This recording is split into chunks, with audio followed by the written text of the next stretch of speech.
धड़ाड़ी start.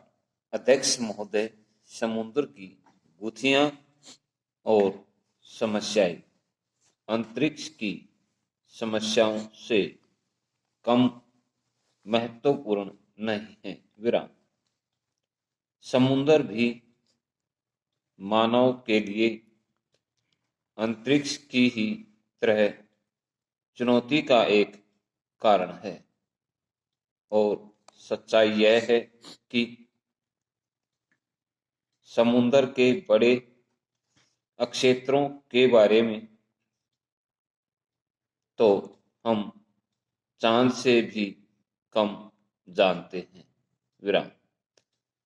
समुद्र की तलहटी, वहां की चट्टानों, उसके पानी, उसके जीवनधारियों तथा वहां के परिवेश आदि के अध्ययन से ही समुद्र का सम्यक ज्ञान हो पाएगा। विराम। समुद्र से कितनी खनिज संपदा, कितने रसायन, कितने खाद्य पदार्थ, कितनी मछलियां, कितना तेल तथा कितने अन्य पदार्थ प्राप्त किए जा सकते हैं, यह सब समुद्र के बारीक अध्ययन से ही ज्ञात हो सकता है। विराम।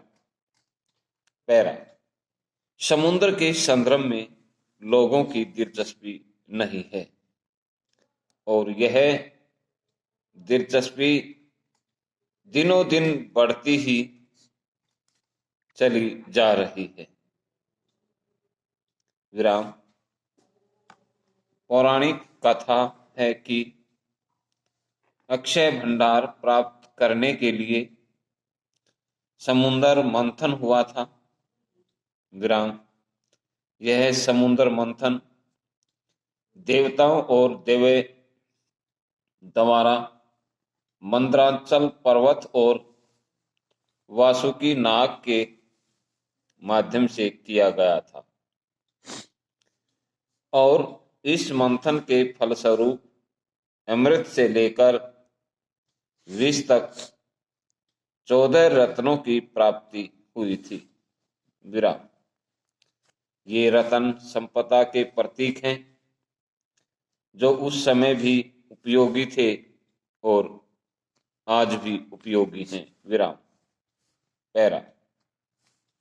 आने वाली पीढ़ियां अपने भोजन आदि के लिए अवश्य ही समुद्र की ओर आज की उपेक्षा अधिक ध्यान देगी और उनका यह भोजन केवल मछलियों के ही रूप में नहीं होगा बल्कि अन्य खाद्य पदार्थों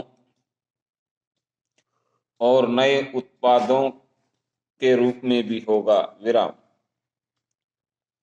समुद्र परिवहन के मार्ग तो बने ही रहेंगे, संपदाओं की उपलब्धि के अतिरिक्त मौसम के सही अनुमान के लिए भी समुद्र की जरूरत बढ़ती जाएगी, क्योंकि समुद्र के अंदर की घटनाएं मौसम को बहुत अधिक प्रभावित करती हैं। विराम। पैरा। आज भी समुद्र मंथन यानी समुद्र के सूक्ष्म अध्ययन और दहन की आवश्यकता है। विराम। समाप्त।